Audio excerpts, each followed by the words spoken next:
Welcome to another episode of the Virginia Investor Podcast. Today we have a very special guest. We have Duke Dodson, an absolute legend in Richmond, Virginia, real estate, especially in the property management world on a national level.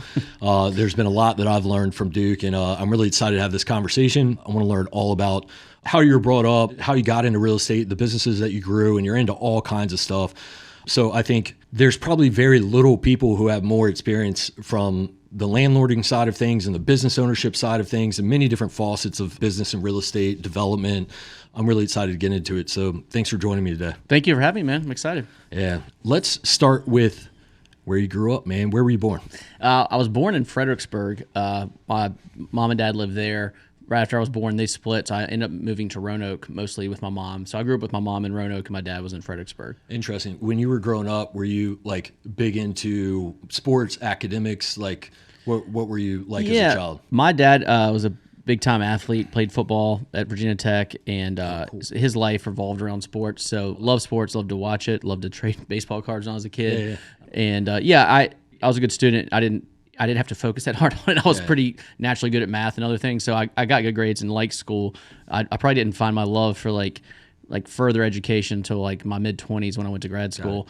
But I've discovered, early on I did enough to get by at school, but later on kind of fell in love with like learning. Yeah, that's awesome. So you were mostly with your mother. What did your mom do for a living? My mom was a school teacher mainly. Okay. However, she did take a break when my sister was born, and she started a business out of her house, a gift basket delivery business called Semi Regard. So I got to see my mom start a small business. She ran it for a couple of years. It started taking up like 1, then 2, then 3 rooms of the house.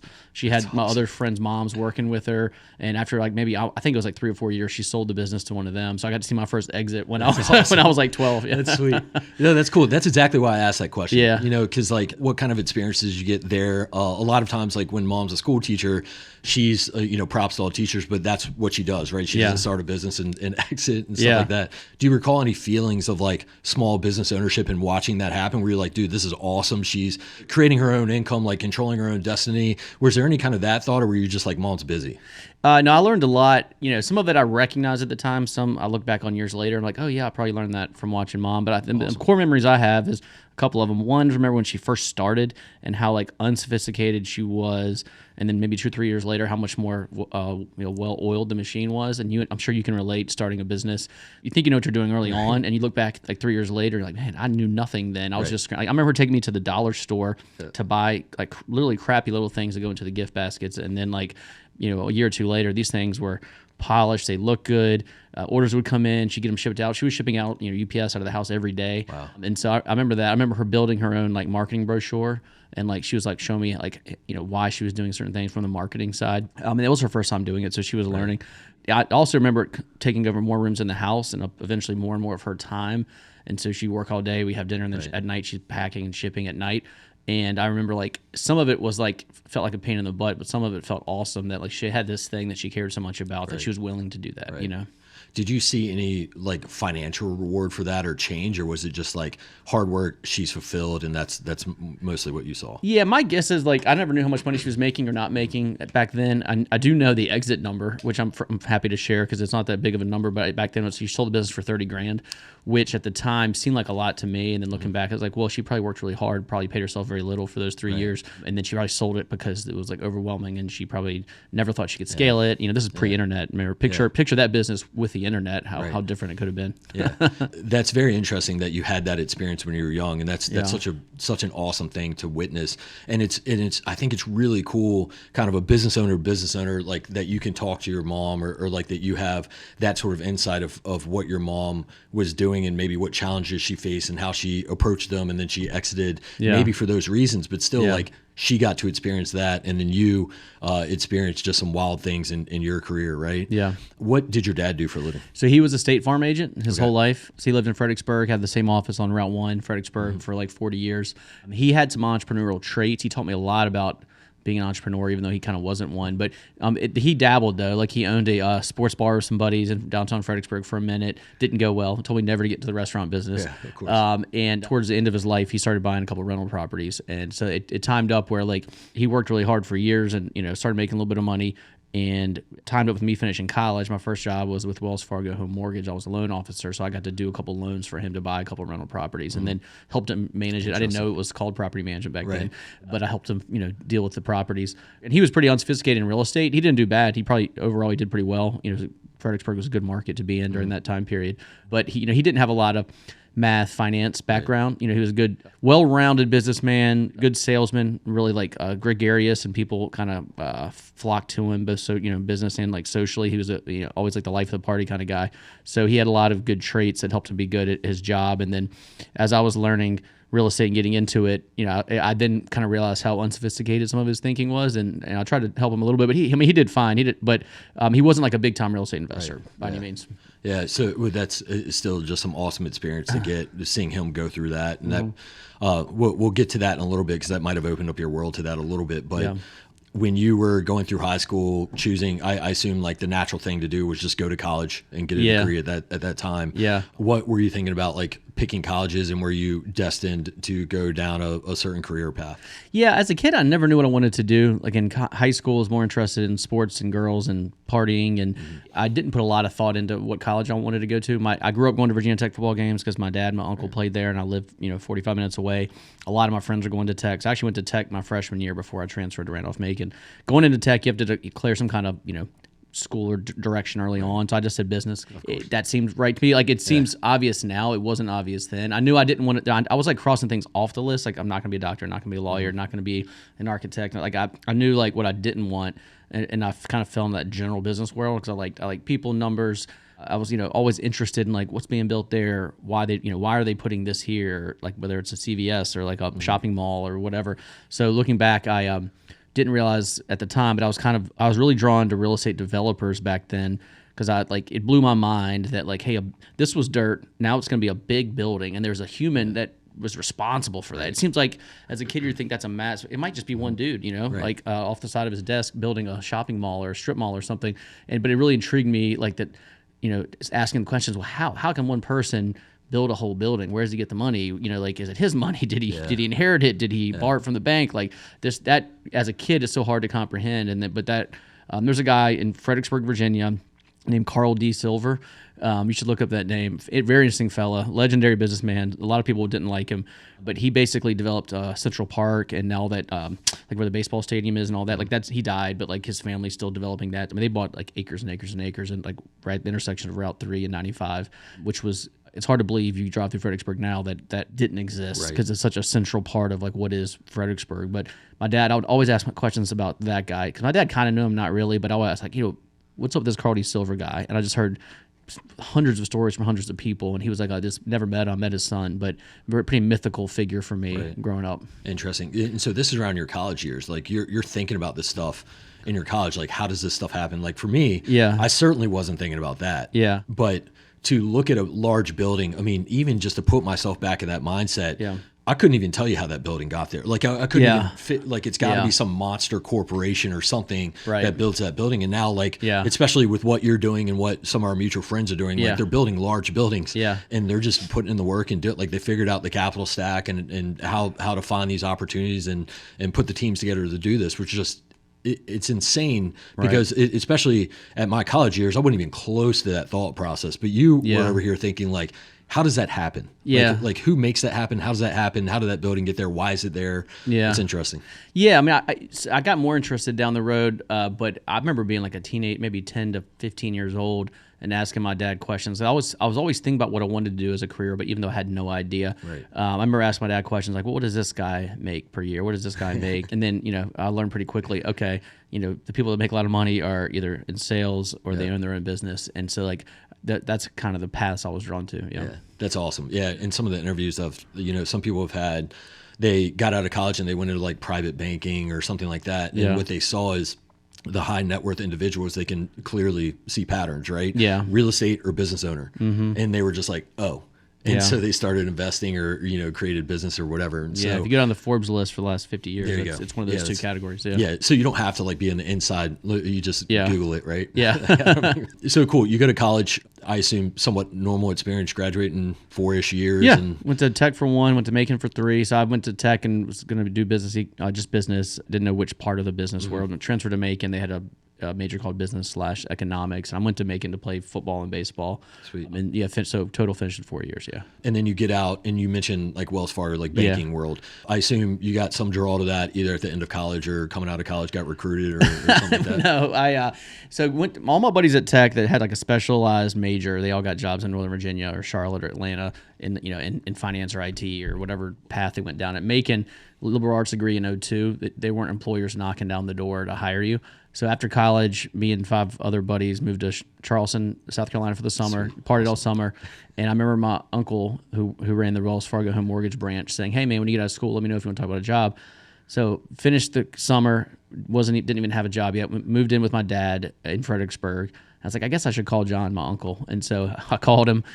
He hired me, but hired is a strong word because it's all commission. You know what I mean? So I learned that awesome. business when I was 22 because really no other plan at the time. Yeah, that's great. Yeah. And so you got into that. What was your thought? Like, were you having fun in it? Was it boring? Were you still looking for other stuff? Some of it really interested me, and some of it scared me to death. Like, it was the first time dealing with the public, getting yelled at, missing deadlines. Like in a closing picture, like a real estate closing for a refinance, and getting to the table and the HUD's wrong or interest rates. I mean, I just remember like that was like the first time dealing with that stress of like the public people being disappointed in you when you messed up.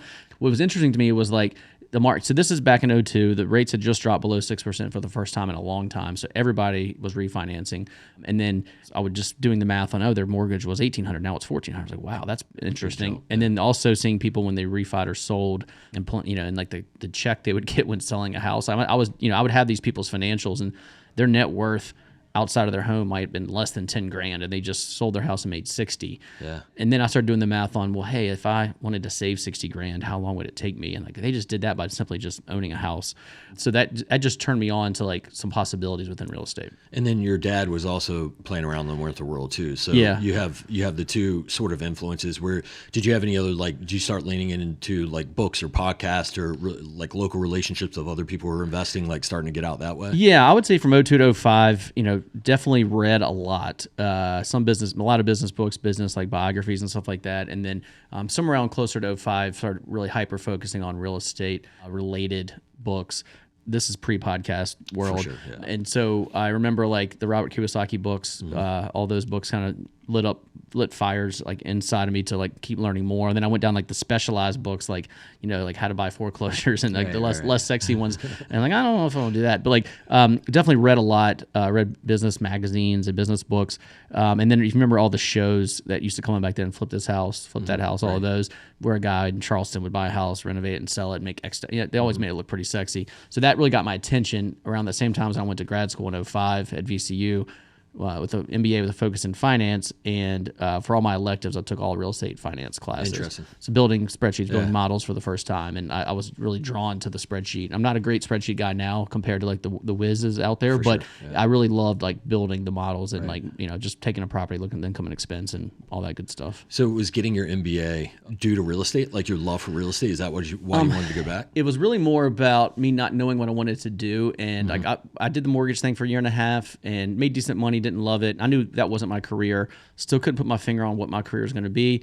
And I wasn't very employable still. Like the market was not great for jobs back then. And so no one was going to hire me. And I feel like I just needed more education. Right. So it was kind of a leap of faith. And I'm glad I did it because like around that same time too, I'm not partying like I was in college. So I was really more focused. I'd work all day, go to class at night, study all night, study all weekend. And I really fell in love with some of those classes. Yeah. And so like it further like inspired me to want to keep learning. So tell me about your first deal, if you can. I assume you can remember the first deal. Yeah, I would say like there's around. I honestly don't remember the timing because they're all around the same time. I did flip a house unsuccessfully on 26th Street in Churchill, bought it, renovated it. The market was starting to tank. So I want to say this was like, I want to call it 06, 07 when I was trying to exit. So the world's starting to get tough. Yeah. So I think I lost about 10 or 15 grand on that house. But around that same time, 07 is when I started the property management company. Met a couple, older couple that were consultants of mine at the time, and they had some extra money in their 401k, and they saw that we were learning the management side pretty well. So they basically became our capital for like 3 deals. We did 2 houses and a duplex. Then I think we did a 6-unit building with them as well. Most of these back then were historic tax credit rehabs. That deal, I'm happy to share how it was structured. So like they put up all the capital. We bought, renovated, got the tax credits, sold the tax credits. And for those first couple of deals back then, we were able to get them all of their capital back from the sale of the tax credits. For the first three, I think the fourth one, we ended up having to leave about a third of it in, which sounds great today. Back then, we were mad we couldn't get it all out. Today, you're like, holy crap, I get 67% of my equity back, in a year. Yeah. And so, but those, looking back, and then we just split the equity 50-50 of the property. That was pretty simple deals. Yeah. So you went straight into like tax credits on your first few deals. I would say maybe, I think I did 4 single families or duplexes, just buy and holds before we did our tax credit deals. How were you finding these roughly? Like, were you using wholesalers, like building your network? Were you marketing for these or what? Good question. A little bit of all of it, I would say. I definitely joined like the Richmond Ring Group. I'm sure you're familiar with them. I met a lot of folks through there. They were shopping around a lot of like, at the time, a lot of lower end single families. Back then, Richmond didn't have these like booming submarkets like you have today. So like Churchill was kind of the same as the South Side, which is kind of the same as over here. There was no like booming neighborhood. When I moved to Richmond in 2003, the only neighborhood where young people wanted to live was the Fan. That was it. Yeah. And then so now you could argue there's like 10 or 12 cool neighborhoods in Richmond. But like, so we weren't like capitalizing on like the boom of a neighborhood. It was more like, okay, you buy a house for 35 grand, you put 15 in it, rent it for maybe 750, hopefully 850 maybe. And sometimes you could, just refi. Once you renovate, you could refi and pull some of your cash out. But then the historic stuff, I want to say started, between, I can't remember, 07 to 10, somewhere in that range. There was a lot of cheap real estate in the city of Richmond, and a lot of it was tax credit eligible. Back then, I had like an informal networking group with some younger guys. You probably know Daniel Clayman, Andy Beach, and Jeff Bunch of the Urban Core. We were all at the same time kind of learning, and we could all tell we wanted to be in the game, and we kind of knew about half of what we needed to know. So we networked a lot together. Andy and Jeff and I did a couple of deals together back then. That's around when they were starting Urban Core. So we did 2 deals where Monument was the GC, and we learned the tax credit game from Chris Johnson at Monument, smart dude. And then after 2 times, Andy and Jeff were like, hey, I think I'm going to start a construction business, so we can do it, and we'll be the GC. And so we did a couple with them as well. Yeah. Man, that's like an all-star team. That's looking back, man, Ryan Sedgwick was there too. If you know Vertical Builders, it was a good group of guys. Yeah, that is an all-star team, and I think a lot of like success is not all about timing for sure, but like that timing is great to like come up with those guys, and because they are still just absolutely crushing it. Absolutely, yeah. So you're building a portfolio of real estate, and you're doing these deals and transactions, and obviously like the market's going to take a turn in a little bit if it hasn't started already. What made you start the property management? I mean, like, so Jeff and Andy were like, hey, we're going to start a construction company. Were you like, hey, I'll take care of the property management? Like, so you're going to laugh when you hear like the thought process. So, my whole life I knew I wanted to start a business, didn't know what. I knew it had to be a business with a low barrier to entry, didn't have a lot of capital. When I started Dodson Property Management, I had $6,000 to my name. Sweet. So that was my net worth. And I spent all of it just, on business cards and logos and signs and real estate license and all that. So I read all the Kiyosaki books. And then you remember these like cheesy real estate seminars that they would do? Yeah. I went to the first one for free, and they signed you to sell you for the $500 one. I went to the $500 one, and then they wanted to sell you on like a personal coach. So I hired this coach for a year, and this lady and I would have calls. I think it was once a week for like an hour. And honestly, I don't remember her name, and she probably doesn't know I exist. But like she really challenged me to like take action, take steps. And so I think at the time I had 3 rental properties. And she said something about like, well, who's going to manage these properties? I was like, what do you mean manage them? And I didn't know what property management was. And so I was like, well, I'm finding the tenants, I'm collecting the rent. She's like, well, you're doing property management. She's like, you know what you should do is you should find a property manager. And I was like, I don't want to pay somebody 8 or 10%. And then she said, okay, well, the last deal you did, walk me through the numbers. And she's like, you found it, you bought it, whatever, you renovated it, and now your equity is like 40 grand. She's like, you made 40 grand in maybe, let's call it 20 hours of work. She's like, your time is much more spent finding deals, and you can pass off the stuff that doesn't make you a lot of money. And so I started looking for property managers. Yeah. Back then I Googled, the top 20 names came up. I called all 20. Only 2 or 3 of them really did single family property management. And there was no, SEO wasn't a great thing back then. Like the number one thing that popped up didn't do single families. Like the 3rd one did. They were terrible. The 7th one did. I think of all the people I called, there's only one that gave me like a decent call back, a decent like sales pitch, whatever. So I was like, man, I don't know if I trust any of these people to do it. Like there's people out there like me that need this service. So I went back to my coach. And I was like, what do you think about me starting a property management company? And she's like, wow. She's like, actually, no, I might be a good idea. And we kind of talked through it. So I was like, okay, do it. Let's do it. So I started a property management company. Dude, that's insane for me. Yeah. Like if our audience doesn't understand, like you're humble. So like and there's some large property management companies out there, but you built one of the largest property management companies in the nation. I mean, by all means, like you can say, yes, there are monster behemoth property management companies, but look at it from a percentage base, top 1% of sizable companies in the nation. I have no doubt about that, right? And it's insane what you built. And so that's a quick fast forward, but like, to start just by saying like, all right, cool, I got a few rentals and I need to solve a need for yourself. You figure some other people might have this need. Right. And not to mention, like, I didn't know what property management was in 2018, right? Or I learned in 2018. Yeah. But like looking at it now and what I know now, it is not an easy, simple, like just move in, move out, collect rent business. Like there's a lot of moving pieces, moving parts. So were there any moments like when you got started where you're like, I shouldn't have done this, or it's just really hard, or did it just, were you like, yeah, there is a need, like, and let's crush it? Yeah, it was a lot of times where I'm like, what have I done? What have I got myself into? I remember I set up shop, got my business set up, and I'm open for business in October of 2007, and I went like 45 days without getting any leads of any kind. And I'm out there networking, going to every networking thing you can imagine. And then somehow the phone rang. It was December 27th, 2007, and it was this lady, and I remember it was cold as heck. It was dead of winter, and they said, hey, my tenant moved out. I live in Indiana or something like that.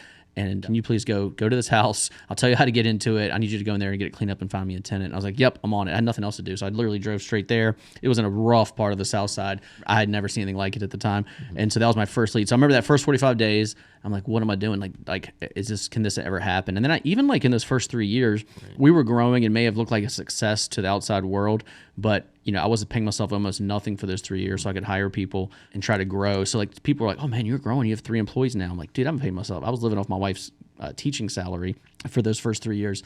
And I was like, am I building a model that's like never going to work? Yep. And this is kind of right when all of the software technology was starting to kick in.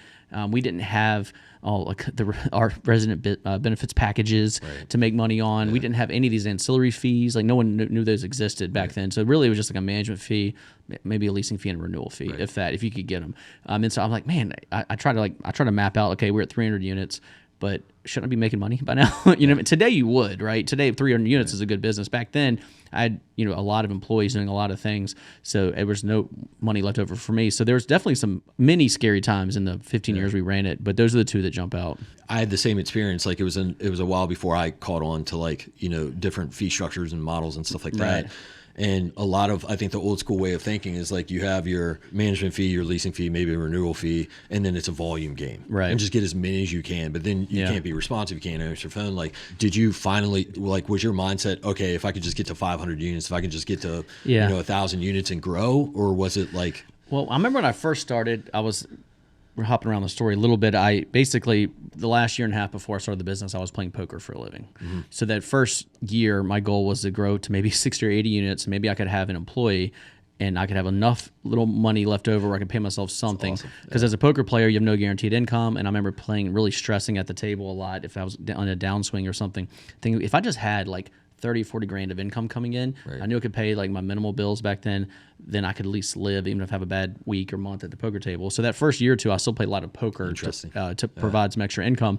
So that first goal in my mind was a 60 unit company with one employee, or maybe 80 units with one employee. And then, but as we started growing, I don't think I ever had like a number of, if I could just get to this. Like at one point I thought I would own it forever. So I wasn't planning to build it and sell it. I enjoyed growing it, loved the challenges of growing it. And I thought I just wanted to keep growing forever. Right. But after that initial 60 unit goal, I never had another just like threshold to try to hit. Yeah. And I mean, I guess you found that like there is a need in the market, right? Yeah. Like, I mean, because you guys blew up. I mean, and I know it wasn't just like immediate success. Like I know I'm making it sound like it just happened, but like over the years, you guys became very big, but you had a pretty good, from what I understand, like a pretty good growth rate over the years. Yeah. When the market turned like heavily, did that impact your, like, were you starting to second guess things, or did it get more stronger in the investment/property management world? Yeah, 07, 08, 09, when the world was like ending, leads became plentiful. Because people couldn't sell their house. They would lose their job in Richmond. We lost 3 or 4 of our biggest companies and employers here. Everyone was moving to Charlotte, DC, or Atlanta.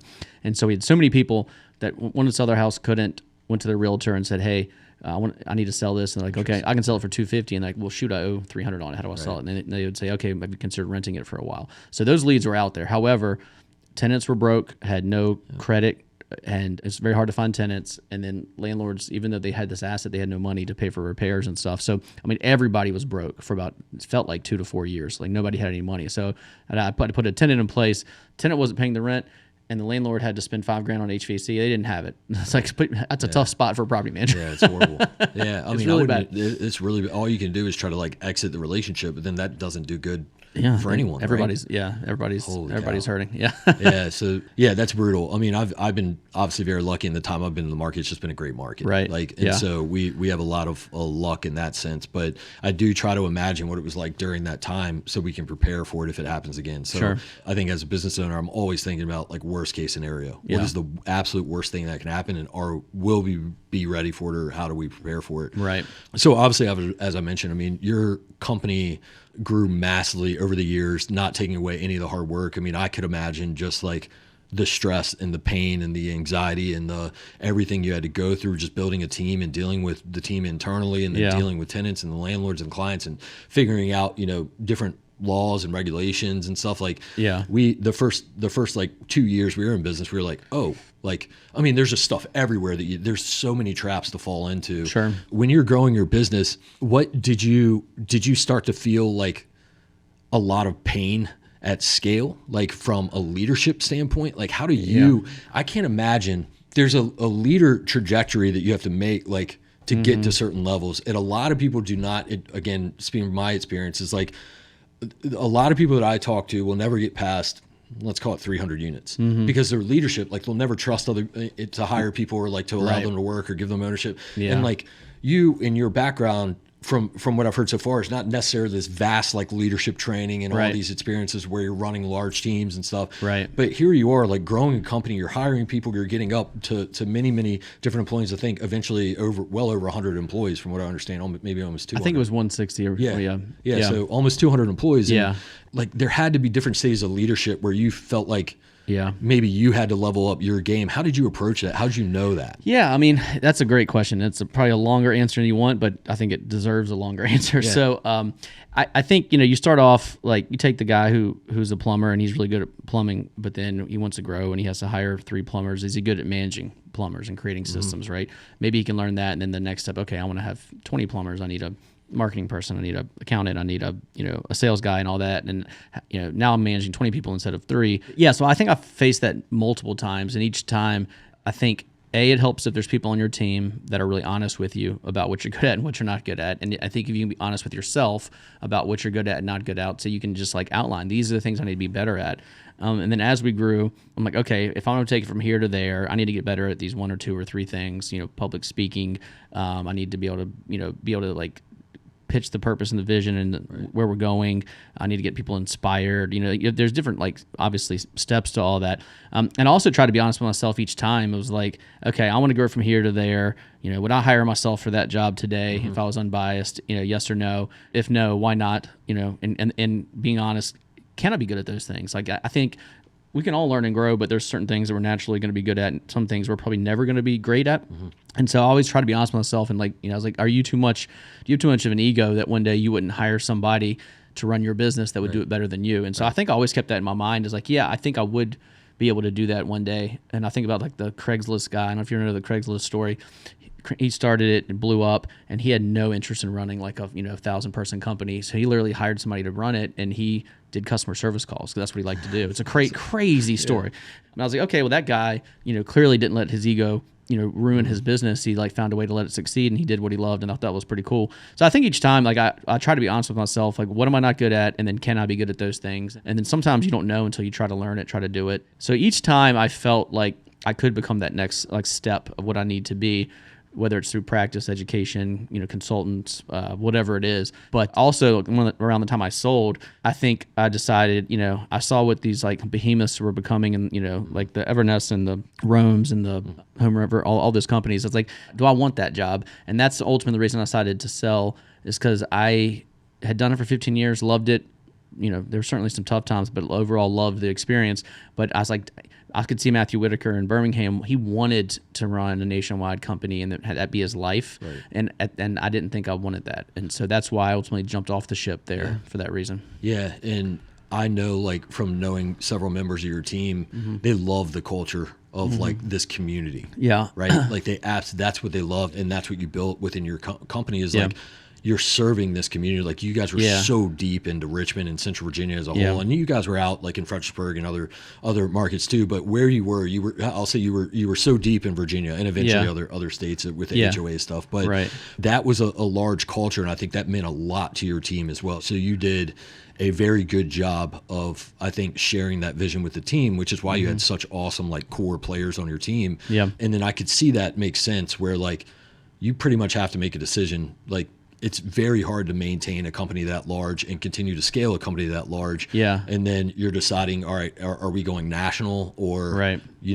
staying here? And have you accomplished what you wanted to accomplish, Yeah. with that? So kind of makes sense. Yeah, I think it was the right. There was certainly some pain associated with selling the business, and I wouldn't say there's a lot of regrets. Ultimately, I think it was the right thing for me to do at the time, even though not everyone's going to be affected positively by it. Some people are going to be upset and hurt by it. Not every client had a great transition. In these big acquisitions, as you know, like 80-90% of it might go well, but 10 to 20% might get hurt by it. And I didn't love that. But ultimately, I think it was the right call. And then I think, like what you mentioned about the culture and the people is part of it too. Like 160 people, I was getting to the point where I didn't know some of them. I didn't feel like I knew about their life and felt connected to them. And I definitely think I'm more of a local guy than a national guy when it comes to either people and real estate. Like, there's certain like sexy about having this massive company all over the country, but like if I don't know the people, I don't know the buildings, I don't know the neighborhoods, like it was a little less fun for me. And so that's probably another reason why that you've heard like 150 is kind of a magic number of like people and relationships you can have in your life, and that's kind of,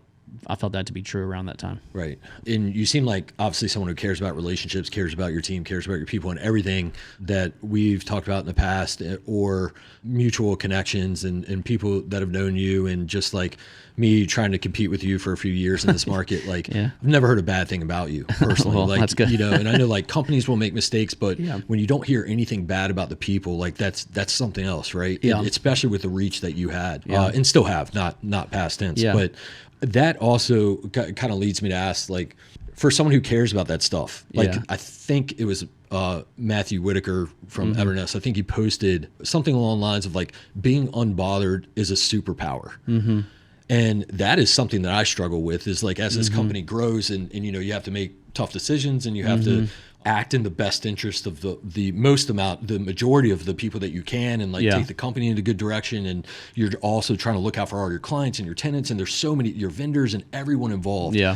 I've gotten way better at this. One of the things that I had to do to level up a little bit is like, realize it's impossible to make everyone happy. And I know it's such a cliche saying that everyone has heard, but I've come from a fitness background, and my life was surrounded by making people happy, healthier, stronger, like empowering them and seeing them reach their goals, and then freaking celebrating it. And we're always on the same team. Yeah. Right. And so it's not always that way in property management, to say the least. So even when you're smaller, you're directly dealing with this on a day-to-day basis in property management. You're probably learning those hard lessons. Yeah. And then when you grow, everything your team is doing is a reflection of you, especially with your company called Dodson, right? Like you named it after yourself. So like, how did you handle a bad review that a tenant leaves, or like the people that say bad things about a company when your company's doing everything they can possibly do to look out for people? Well, yeah, I mean, I think it's hard, I think when I started, I'm certainly like, I would guess you'd call me a pleaser, where I want to say yes, I want to help you, I want to make it better. You have a problem, I want to fix it, kind of thing. And that,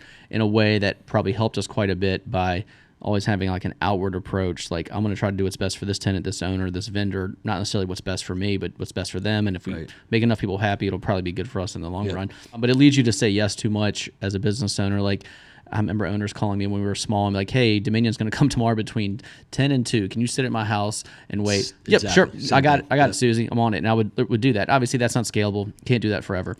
I had clients that had 10 houses and like, hey, I've got a commercial building here. Can you manage that? Sure. Yes, I can do that. And should I have done that back then? Probably not. I should have had more expertise and training before I took on a commercial property. I think it's more of a net positive than a negative, because it helped us grow. And some of the things we jumped into, we learned and became good at it.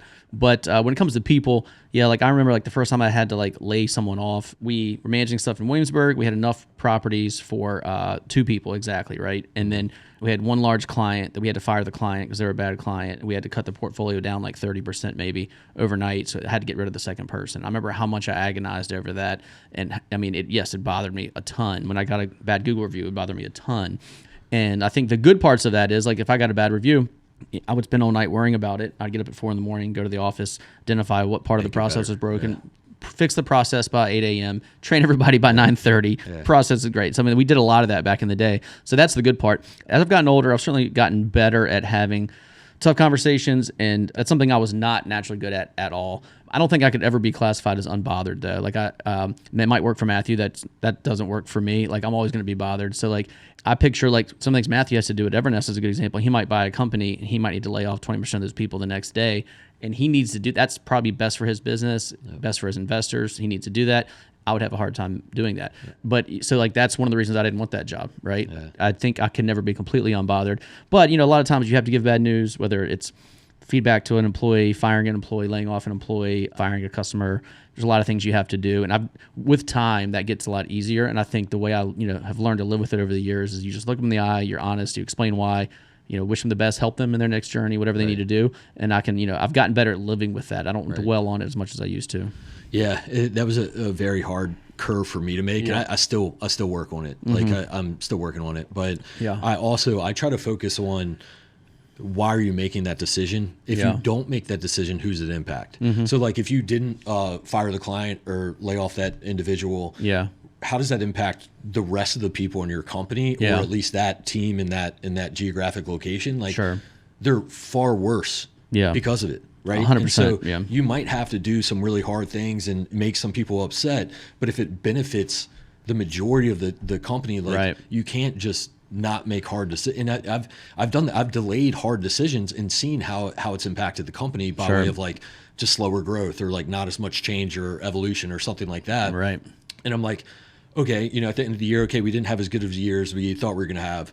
And I would look back and be like, it's directly related to me not making those decisions early on to restructure and get the right people in the right seats or something like that. Yeah. And so I make that decision. People are upset with me for a week or two, and then boom, our team is so much stronger on the other end of it. And it took me a little while to figure that out. You want everyone that you interact with to be just over the moon, just happy with you. It's interesting, some of those early stories, man. I feel like, I could talk to you for hours about it, but they're, clients, I've sat outside of a client's house for 4-hour windows waiting for deliveries because they told me to. I remember a tenant called me early on and said, hey, a dog pooped on the sidewalk in the city of Richmond in front of my house. And it's nasty. It's right in front of my steps. Like, could you come clean it up? Same day we're out there cleaning it up. And I'm like, this isn't even on their property. Right. And I still I just want to do anything I possibly could to make everyone happy, because I figured it would help us out in the long run, and it 100% does and did. I believe that 100%. We still do that as much as we possibly can within reason, but we've learned some boundaries, right? Like we finally, it took us 3 hours to get like business hours in place, or sorry, 3 years. It took us 3 years to get business hours in place.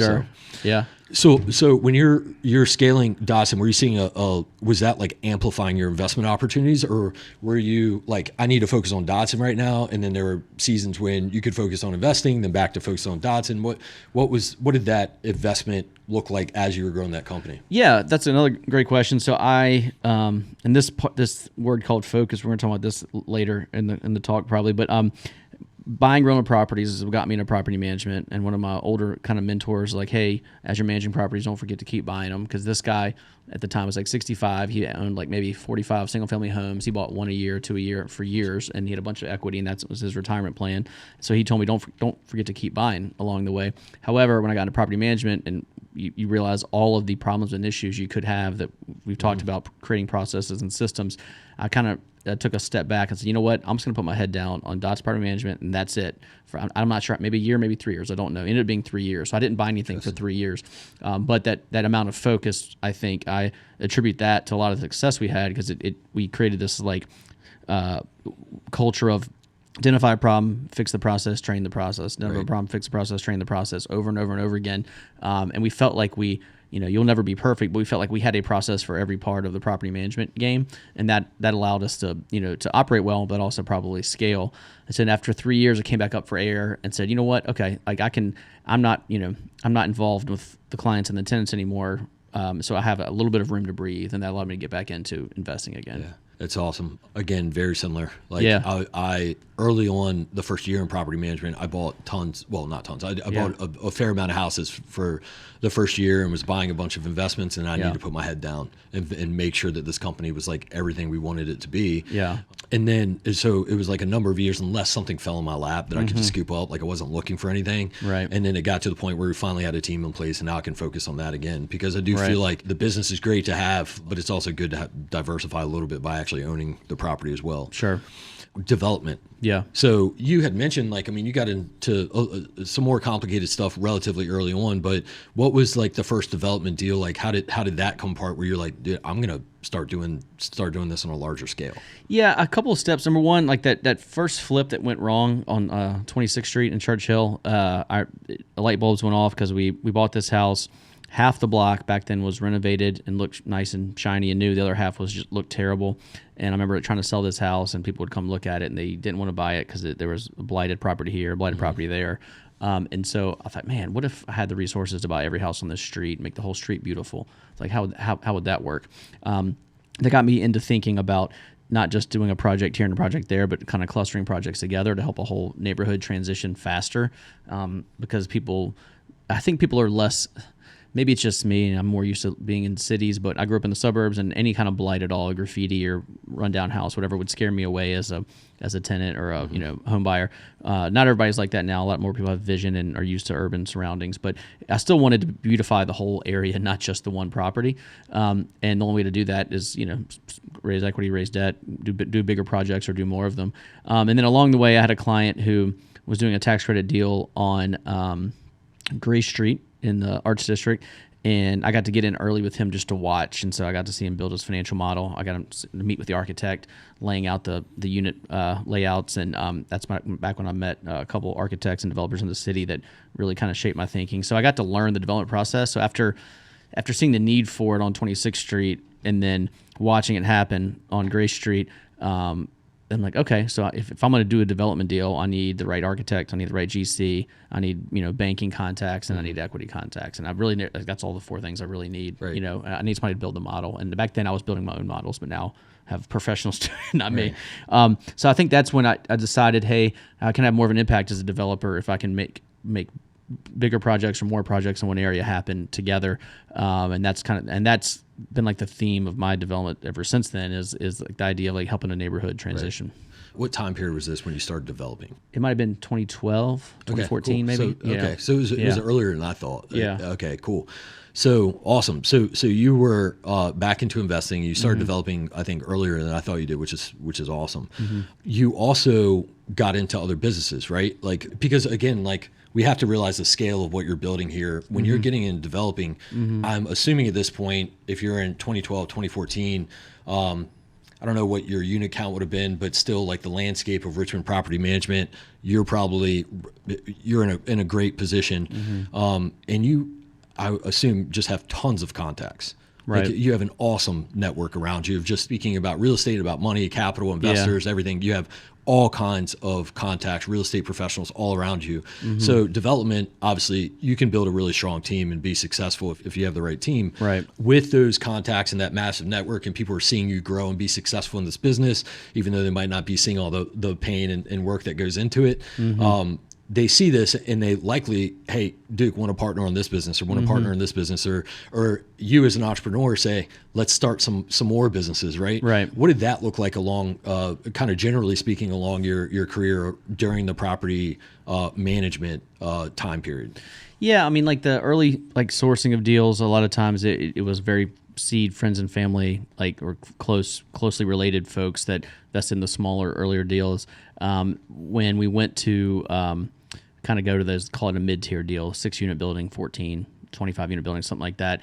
That's when the friends and family checks and loans from their IRA weren't gonna work. We needed to raise more money. I don't know. I feel like we played in traffic a lot, either through networking or I would have a partner who had an uncle with some money, or I had a partner that had this guy who just sold a business, and it was kind of piecemealing it there. I don't think we've ever been, we've done it a lot, but I wouldn't say we've ever been great at raising money. We've just worked really hard at it. So like, I remember back then on a smaller deal, you might get one guy to write a check for $200,000, and that's all you needed. And that was clean and simple if you could find it. Then you need 800 to $1 million. You need to cobble together 5, 6, 10 guys to do it. So we try to get better at raising money, and we got pretty good at it, I would say, for a $500,000 to $1 million raise, which maybe some people think that's big, some people think that's small, but we got pretty good at that. And there was a stretch of maybe 5 to 10 years where people then started reaching out, like they heard about our deals and they would say, "Hey, I got $50,000, I got $100,000," and so some of that started to come to us. But we still had, the biggest raise I ever did was a $13 million equity raise for the one we're finishing up now, and that took me about a year of nonstop. I mean, I worried about it every day. I tried to set meetings, I didn't have meetings every day, but I tried to set meetings every day. And then I was going to friends of friends and investors of uncles and aunts and people in different states. And I don't love that process. We did what we had to do, but it's not. I would say that part definitely hadn't been easy for us. It's not as easy as it looks from the outside. It's a lot of hard work, a lot of meetings, a lot of no's before you get the right folks. What about shiny objects throughout your property management career? Because like you're an entrepreneur through and through. Like there's a lot of businesses you can start in a lot of different things. Squirrel. Yeah. How did you stay focused? Because I mean, you were doing real estate development, building your portfolio, which kind of overlaps with property management. Yeah. Did you stay focused or? Yeah, I think I definitely could rightfully be accused of getting distracted at times. Some of it has worked out well, some of it hasn't. But like I would say, we started a maintenance company one time called Riverbend Property Services. Ran it for maybe 4 or 5 years. Never made any money. Definitely lost the money, and we eventually shut that down. So that's probably one that wouldn't have done again, or at least would have done it differently. I got distracted by Gather in 2014, but that ended up being a good one. Like I'm glad I did that. I'm not in Gather anymore, but it was successful. From a community customer standpoint, it's successful today. From a business standpoint, I learned a lot about a lot of things. Getting involved and starting Gather with Andy and Jeff and Doug and Polly and James back in the day. So like that came about because Andy and Jeff and I wanted to do our first commercial deal. We wanted to buy an office building at 409 East Main, where our office used to be. So we pretty quickly found out, hey, the bank will lend you money for spec apartments, not going to lend you money for spec office. So we got to have it filled up. And so we found this building. We wanted a building that we could kind of grow into because we were, I didn't want to sign a lease for 5 years and then after year 2 have outgrown it and have to, patch it together, which I have done before. So we're like, okay, let's buy this building. We'll take the top floor. Andy and Jeff, you take the bottom floor. And as we grow, we can kind of both grow into the middle. And the bank's like, that's cool, but that means it's like a third empty. So we're not going to lend you very much money on it. They're like, okay, what if we rented out the offices individually to different people? And as we needed to grow, you bump one coworker and we fill the office, and that seemed pretty cool. They're like, that's great, but it needs to be leased today. So that's when we came together to create the entity called Gather, which released that whole ground level. And then but then once you get into anything, like Gather became its own animal, and it needs its own brand and identity and systems and processes and culture, and so we found ourselves getting sucked into that quite a bit. And then I was very involved for a while, and then I decided to kind of back out with roles, responsibilities, and Doug and Polly and James decided to run with it, and they're doing a great job today. So yeah, it's an awesome spot. I mean, I've used it a number of times. So. Yeah. Then you make just a wild decision, and out of nowhere, or at least to many people, you decide to sell the company. You decide to sell Dodson. So that was what, 2022? Yes. You mentioned you don't have regrets, but what was it like emotionally? Like you built a monster, you built a huge team, you've made such a positive impact in the community. What was it like to really actually walk away from that? No, it was a lot, man. So I think a lot was going on in my life. My dad passed in 2019. My stepdad passed shortly thereafter. I lost a couple of grandparents. I think a lot of what was going on back then was me kind of thinking about, okay, you're not going to live forever, so what do you want your life to be like? And I didn't want to run a massive management company until I was 70. I kind of came to that conclusion. For the years leading up to that, I became friends with Matthew in Birmingham, Mike Krause and Adam down in Orlando, a couple other guys that had regional operations, one in Chicago, one in Minnesota. And we created our own networking group, and we met a couple times a year, visited each other's businesses, helped each other, with problems and whatnot. And we saw this the behemoth starting to emerge So they were emerging. Home River, Andy Props, my buddy out there in Boise, doing the Home River thing, and we kind of all felt at the time like, look, if you look fast forward, maybe not 3 years, maybe 10 to 20 years, we think that our hypothesis was that you're going to have massive shops that have tons of economies of scale, and then you're going to have the small local guy who can deliver that really good personal service, and it's going to be you're going to be one or the other. And I'm not sure if that's true. I think you can survive 1,000, 2,000, 5,000 units, but we thought it was going to be all 300 unit shops and 20,000 unit shops. Is kind of what we thought. And so we thought, we talked over the years, like, should we merge? Should we sell to one of these guys? Like, we visited all of them. We visited all the shops and kind of heard their spiel and their pitch. And so the time came where, like, it just made sense with us and Evernest, because Evernest plus us made them just big enough to kind of reach those like EBITDA thresholds. And, it was like a 1 + 1 = 3 situation. Yeah. Matthew clearly wanted that path for him and his business. I was deciding, I think I wanted to get out. And so I think it was the right call. Again, hasn't gone perfectly. It's gone fine. Hasn't gone perfectly. But back to your original question, which, like, emotionally, how was it? It was tough. I mean, it was tough. Like, I was scheduled, Mike, when we sold the 4 divisions to Evernest, we also sold one to Mike Krause in Orlando, right? So there was this Monday, Matthew was coming in town to Richmond, Mike Krause was coming in town, and I was supposed to get up and, like, tell the whole team, hey, we just sold to these guys. And I got sick over the weekend.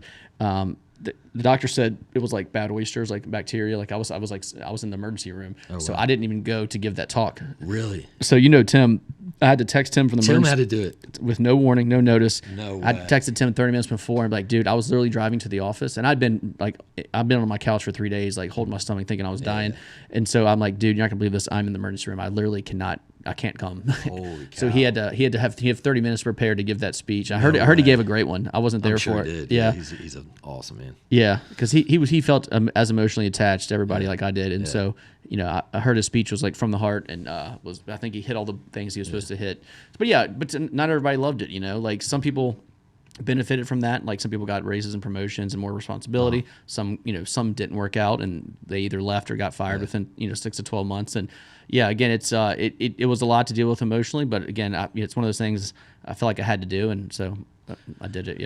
Yeah, that obviously was a major wave in the property management community and locally in Richmond, especially in property management.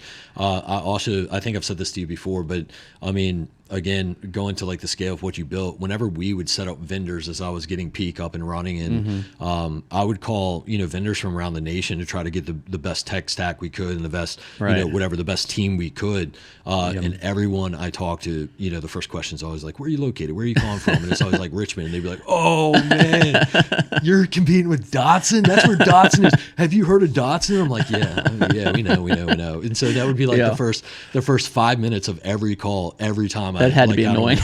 And I'm just like, whatever, dude. Anyway, so and I would always hear stories about like the Dodson guys like talking in the office about how they were going to buy Peak. Like they're like, don't worry about Peak, we'll buy them next year and stuff. I didn't say that, to be honest with you, but I don't know who did. No, it's funny. Like I would laugh. Like it was funny because I have always had the utmost respect for you and your team, right? Oh, thank you. Tim is awesome, and other people on your team were awesome. So we would kind of joke about that too. It was like, whatever, man. I'm going to buy Dodson, and of course that's not going to happen. But we laughed about it. Well, it's good to have those. Like if you know the story of Magic Johnson and Larry Bird, they were like rivals, if you will, opposite coasts, but they every morning they'd wake up and check the box score, how the other guy did. Yeah. And they both attribute like that, like call it a rival, call it like an inspiration, whatever you want to call it. Like having that person that you're trying to compete with to beat, like it makes you better. Like you wake every morning and you're looking over your shoulder, they're coming. You know what I mean? And I think you got to have that. Yeah. I mean, you were definitely like, what is it? Like in running, you're the rabbit, and like we were like, I mean, we're just this little like chihuahua that's biting at your ankle. But like we were mentally, everything about us was like, let's freaking like bring it, let's freaking do it. But good. At the same time, a monstrous amount of respect for you guys. Like it was nothing about it was ever like, it didn't feel like competing, even though like technically we were. But like I thought it was really cool because it was like, okay, we get this other local company that people really respect and like, and there's good people in that team. And then we have my team.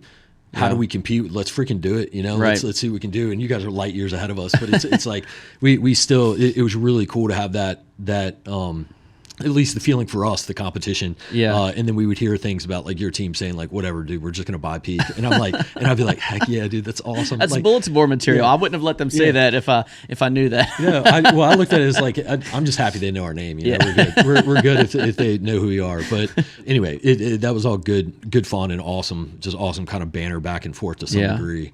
And a lot of respect back and forth. Looking back, you had mentioned that like you were just kind of building the company. I mean, at some point you realize you're going to sell the company, but maybe not, from day one. How would you have built the company differently if you were starting it and you knew you were going to sell it 10, 20 years later? Great question. And I think it's pretty clear now. It wasn't always clear in the heat of the moment. I think I would have done just single family, what we called tweener, small multifamily, and HOA.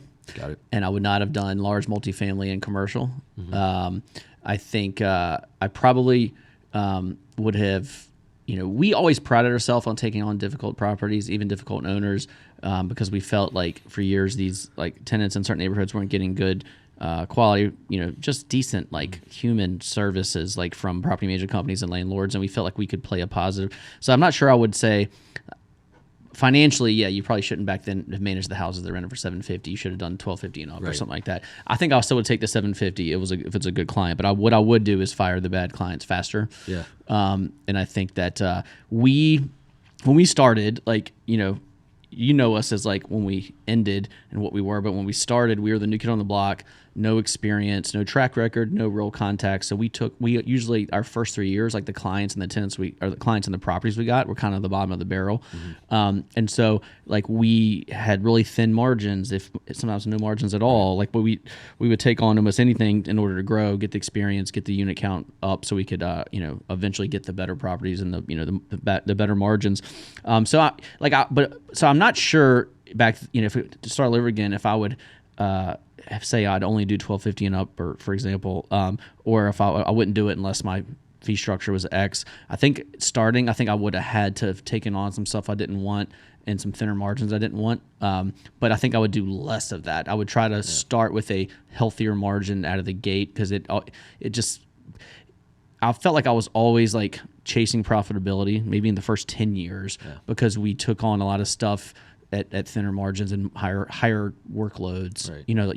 The difficult owners, difficult properties just require more time per property. So, yeah, that's interesting. There's a lot of good points there. When we started, we actually learned lessons from guys like you and other people in the industry who had been doing it for a while about how costly like a bad owner is, or about a property that can't get fixed up. And so I used to think bad property, bad owner, but really it really comes down to the owner. The owner can fix the property if they allow you to, right? So, we just frame it up as like how bad relationships are just bad fit, clients or whatever.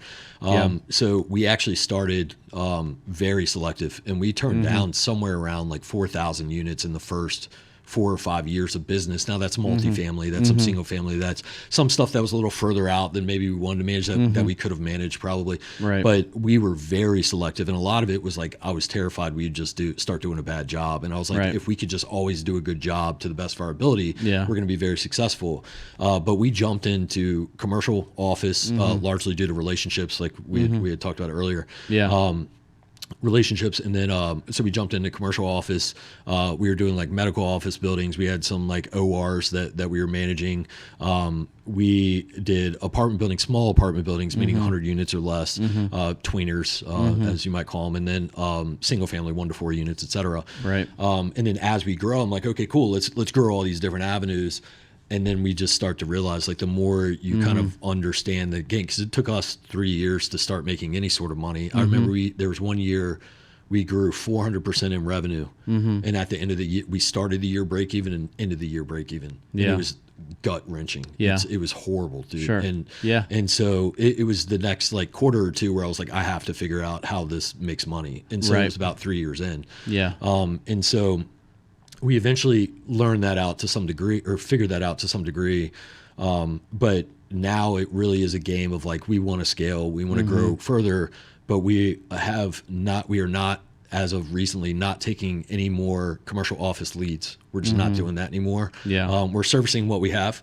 Right. And then as those sell or transition in some capacity, that's okay. We'll let them go, but we'll take care of them of what we have. And then we are fully focused on like the tweener, the smaller apartment buildings and the single family now, and just scaling that as much as we can with more focus and direction. Do you do your own maintenance at the tweeners? We do.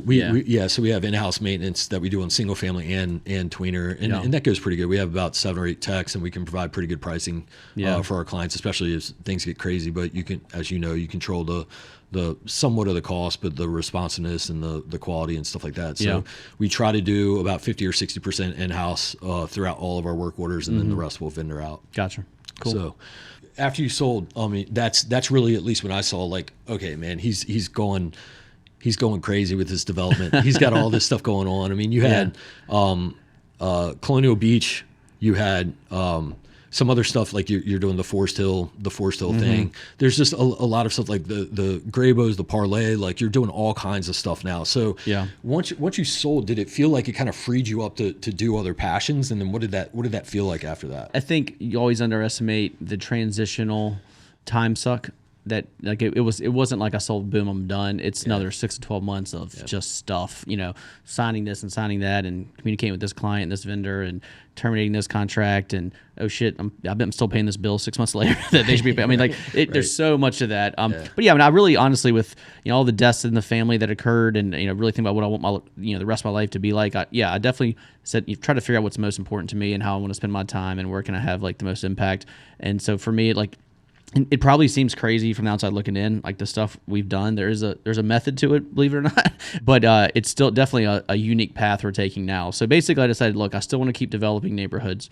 The one I was most passionate about was Colonial Beach. Long story, but my dad took me there when I was a kid. My grandparents used to go there in the 50s and 60s, and it was a town that I think has lots of potential, but needs a lot of love, and there's no one's going to step up and do it. Like I feel like I just was called, to do it. I felt like my dad was telling me, like, hey, this is what you got to go do. That's awesome. And so we struck a deal with the town. There's 12 pieces of land for sale. Colonial Beach is, it's a historic downtown on the water, like on the river, and it's got a public beach.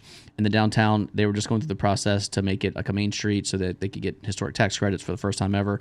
We said, okay, let's look at these 12 parcels. They're all very well located, like in the town, in proximity to the water, but also like in the heart of the downtown. And so we said, hey, what could all this be? Let's map out a plan. And so basically we decided, okay, we're going to do 23 townhomes over here. We're going to, these 3 commercial buildings, we're going to do historic rehabs, and we're going to make 2 retail tenants down and Airbnbs above. We're going to build some restaurants on the beach with condos above. And then now we're building some multifamily a couple doors down, like on the water. So throughout that process, the townhomes, we built them, we sold them. The anything that's for rent, we could rent it on the residential side, but all of the retail was like nothing was happening, like nothing. And so the people that were coming to look either didn't have any money or any vision. They weren't going to put a business in place that looked good, smelled good, tasted good, felt good. And I felt like these retail spaces were so crucial to the future of the downtown that like we needed somebody to come along. They either had some vision, but the people I talked to, the people that had the money, it was too early for them. The people that wanted to do it didn't have any money or any vision or expertise or experience. So I'm like, so if we put like these shitty businesses in these places, it's going to stunt the growth.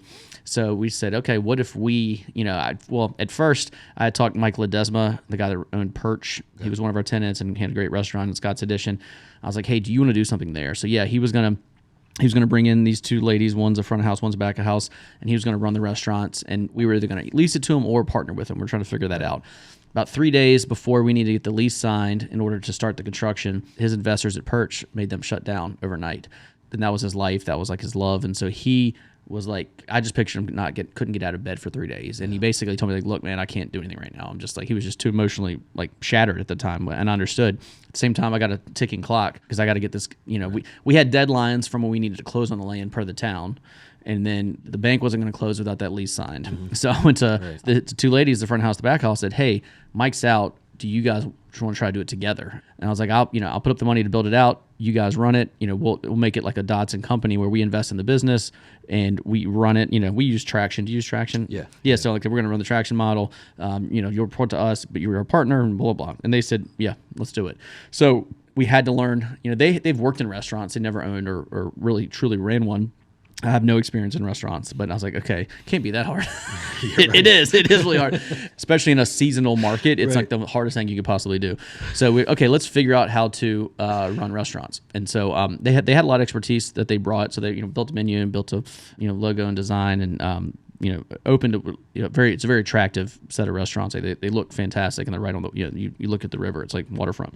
So along that time, I was like, well, crap, if I can do that, can we do a wine and cheese shop across the street, because no one's coming to that space? I'm like, okay, this old bank building's awesome, but no one's going to rent it right now. So what if we created a small co-working space and event space? So we basically created 4 businesses within a year in Colonial Beach. It's insane. So it's just to confuse you further. The whole time, I'm thinking, okay, I want my life to be real estate, neighborhood development, but also I'm getting sucked back into baseball cards, which I know sounds crazy, but it's like a passion of mine from when I was a kid. And so in Richmond, I'm like, hey, let's start a baseball card shop. And as we were looking at spaces, we wanted the baseball card shop to be like a place where you could come and buy and sell and trade cards, but also host events like trade nights is what we call them. I want it to be a place where people come to watch games for watch parties, fancy football drafts, all that. So we started modeling out like event space in the back. That never modeled on paper well, because you pay for the space all the time, but you only rent it out 2 nights a week. So like shit, we need to actually create. As we're doing the event space model, we were realizing, hey, we need some kind of a kitchen. We need some kind of food and beverage program. We need an ABC license. Like, God, it's a restaurant already. So we thought, what if we create a really cool sports bar next door? And I'm like, well, I know restaurants now. I've been doing it for 3 months. So let's just create another one. So we opened all those things, all 6 of those businesses within a year. Yeah. And it almost killed me and others. What you probably don't know is I'm actually strongly considering taking another like 2 to 3 year siesta from buying real estate, because I'm going to really focus on these businesses. And like, I see a lot of parallels in Graybo sports cards today, as I did in Dodson Property Management like 15 years ago. Awesome. So what I see that's similar is the industry has been dominated by mom and pops with no sophistication, no software, no automation, no anything. However, there are businesses like Graybo's are starting to really grow and boom across the country. There's already like some Evernest type businesses in the card space. Yeah. So I see a lot of parallels. We built a really great team. The business is growing. So like of all the things we're doing, they're all fun. Graybo's is kind of where I'm spending most of my time and energy, and I also see the most potential in it as a business can actually grow. And so picture Dodson at like year 3, where Graybo's at year 3 right now. So it's exciting, terrifying time to be. You know what I mean? Just like it's probably always going to be like that. It's a lot of fun, and that's kind of where I see a lot of my future being spent. So I might spend the next 3 years head down at Graybo's and Parlay, because Parlay is attached to it and part of it. And I'll tell you, I told you last night I was at Parlay watching the NBA Finals, and it was like the coolest experience of my life. And it was like one of the first moments we looked around, like, man, the restaurant is running smoothly, 100% packed. That's DJ, basketball game, great vibe. And I'm like, God, so like I had like a little slight like sense of relief last night. Yeah. But it's like 3 years coming. It's incredible. I mean, especially you opened up in a really expensive but awesome part of town. Yeah. And it's like it's a great place to be. But man, you would think you open the doors in a place like that, people are just going to pour in naturally, and like you don't think that, man, this is another 3-year endeavor until you start like seeing some success out of it. Yeah, it's really cool to hear you say that, though, that like you really are finding some passion in Graybo's and potentially some scale, and maybe bringing the business larger. That's awesome. And so what are the name the companies in Colonial Beach, so any of the audience who maybe is in the area and want to go visit, what are those companies? Yeah, so the restaurants we opened are called Drift and Muse. Drift is an oyster seafood concept. Muse is a pizza concept. So we ran Drift and Muse for 2 years, and we just decided recently to lease it to someone else. So this guy, his name is Greg Guy. He owns 4 restaurants in the Richmond area. And so as of last week, Greg just opened up in Drift and Muse. So same name, awesome. Same likeness and images, everything. But he did change the menu a bit, which I thought was a good idea. So he's running those now. We're just the landlord. We still own and operate Circa 1892, which is a wine and cheese shop, sandwich shop. It's like a mini restaurant. It's a fantastic little business. Shout out to Roxy, who runs that. And then next door is a space called Kobe Workspaces, which is like a really small co-working space. It's an iconic bank building, probably the most I would call it the most iconic building in the downtown Colonial Beach area. It's a 120-year-old bank building. A lot of history that goes into that one, and it's a beautiful building. So we renovated it. Campfire did the design. It's like a beautiful space. And so it's a co-working space by day, event space by night. And we actually have one, soon to be two, like subtenants. Real Property Management at Northern Neck is our tenant up there, and we have another one opening up next week. I can't say it yet because it's a surprise, but so they're going to be like two little businesses in there, and then like we have like 8 to 10 coworkers, and we'll do at nights and weekends we'll do baby showers and birthday parties and stuff like that. That's sweet. And then you have Parlays and Graybows here in Scotts Addition. Yep. Right. Awesome. Yep. Any other companies that you have that you want to shout out or promote or talk about? No, I mean, those are the retail things that we do now. You know, our management, we still have a small management practice. Like we manage our own real estate that we've developed. We have a 3-person team with a VA, call it 4-person team that runs that. And we have 2 development projects that are finishing up. One is the hub in Manchester. It's 162 units. We've gotten the CO for all the floors, and now we're trying to get the CO for the courtyard. So we're leasing that up now, like a 30% lease up right now. And the last one we're doing is in Colonial Beach, that 12-unit multifamily deal. Awesome. So that's finishing up like let's call it August, September. Sweet. When you look back at everything you've done the past, let's call it 20 years, what are you most proud of? I think what we built at Dodson was pretty special. You know, the things that you just said about it, which were very kind, and I appreciate it. Like we put a lot of time, energy, and like love into that thing, and I'm still emotionally attached to it, even though it's 4 years gone. Like just the people, really more than anything. The people, a lot of them work for you now, which is awesome. You know, you have some really good folks that used to work with us that work with you. So I think that's, I would say, number one, and what we're building at Graybows and Parlay right now, I think is already beginning to be special. But I think you'll see in like 5 years what it is, and I hope that's true. Kind of it becomes what we see, right. Kind of envision it becoming. So business wise, and obviously personally, my kids. I got 2 boys that are pretty awesome. Yeah. Yeah. What motivates you now? Like, is it the chase of more like growing a business and risk and thrill, or do you start to think about legacy? I do think about like, I always joke that I'm going to live to be 135. I think it's a funny joke. Awesome. So when I was joking, when I'm 135 on my deathbed looking back, like, did anything you do, like, did it matter? Did you have an impact? Like, it's less about, I really don't care much about the legacy of like people talking about you when you're dead, but I want to, feel like I did my parents proud by, all the time and energy they spent with me, that I put that to good use, and hopefully, help some people along the way. So that's kind of, I would say that. I'm still an entrepreneur. I'm still a deal chaser. I always look at stuff. I'm trying to be head down focused, and because we did so much new stuff the last 4 years, I'm trying not to do anything new right now. But really, if you remember back to the beginning of starting a business, like it's more about like survival than it is like, chase. Like it's like the growth is good because it helps us survive in these businesses, and so putting all that time and energy into just surviving and growing, I think, is where my head's at right now. Yeah, that's awesome. What would you say to someone who wants to start a real estate business today and they haven't done anything yet? Where should they start? What should they do? Well, have you ever heard that Elon Musk, when they asked him that, and they said, what would you say to somebody who once started a business that hadn't? And he said, I wouldn't talk them into it. He's like, if they wanted to do it, they would have done it already. That's a good point. Well, and it's kind of harsh maybe, but it may be true as well. But what he's getting at, which, and I'm not saying I am for or against Elon Musk, nothing political here. I'm just saying that quote kind of stuck with me. I would say some people, most successful entrepreneurs are like driven to start it and grow it, and they can't imagine life any other way. Right. I don't think I would talk someone into it that needed a lot of pushing, because if I need to push you at the beginning, it's going to be almost impossible for you to survive the next 3 to 5 years. You're going to have so many things hit you in the face. And if like that scares you or deters you, man, like maybe you're just not built to do that, and that's fine. Like it's probably one of the hardest things to do, yet the most gratifying things to do if you can survive and grow and make it something special. So I would say if you're inspired and you love real estate and you want to be around it and live and breathe it, and you think you can do it, and you probably can, but it's just be willing to take all the crap that hits you in the face. Yeah, man, I wish we would have sat together and you would have told me that a couple of years ago. I mean, there has been a couple of people who I have spent an enormous amount of time trying to help them own a business. Yeah.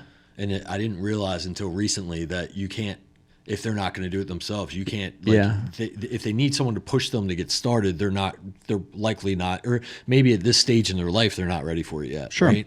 And maybe, so, what you just said was perfect. I mean, like, you have to be so self-driven and be able to go just take action without having to wait for other people to tell you to take action and stuff like that. Sure. It's just such a good indicator of whether you should start a business. And if you're not like that now, maybe it's a few years. Maybe you have some distractions or need to get some things out of the way, but like that is a pretty good indicator of whether you're ready or not. Sure. And resilience, I would say just resilience is one of the best qualities, the ability to get smacked in the face and get up and have that happen to you almost every day for 10 years.